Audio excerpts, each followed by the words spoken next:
টাকায় 12টি লেবু বিক্রি করায় 4% ক্ষতি হয়। 44% লাভ করতে হলে টাকায় কয়টি লেবু বিক্রি করতে হবে? তো আমার একবার 4% ক্ষতি হবে, আরেকবার আমার 44% লাভ করতে হবে, ঠিক আছে? তার মানে 100 টাকা জিনিসটা যেহেতু আমার 4% ক্ষতি হয়, তার মানে আমি 96 টাকা বিক্রি করব, তারপরে 100 টাকা জিনিসটা 144 টাকা বিক্রি করতে হবে। কারণ এই ক্ষতি এবং লাভ সবসময় ক্রয় মূল্যের উপর নির্ভর করে। তাহলে ক্রয় মূল্য যদি 100 হয়, তাহলে একবার এটা হবে 96, মানে 4% ক্ষতিতে, আরেকবার 44% লাভ হলে হবে 144 টাকা, ঠিক আছে?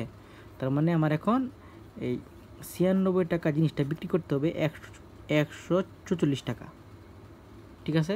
তারপরে 1 টাকা জিনিসটা বিক্রি করতে হবে 144 ভাগ 96, 12 দিয়ে ভাগ করলে 12 12 144, 8 12 96, 4 দিয়ে ভাগ করলে 3, 4 দিয়ে ভাগ করলে 2, তাহলে 3 ভাগের 2 টাকা।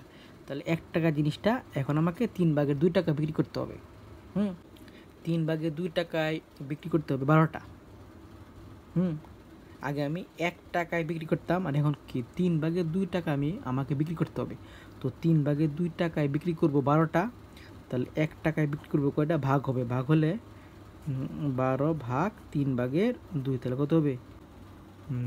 12 ইন্টু 2 ভাগের 3, তাহলে 3 দিয়ে 12 ভাগ করলে 4, 4 দুগুণে 8, 8টি। তাহলে কী হবে? আমাকে 8টি বিক্রি করতে হবে, মানে টাকায় 8টি বিক্রি করতে হবে। এটাই হচ্ছে সবচেয়ে শর্টকাট টেকনিক।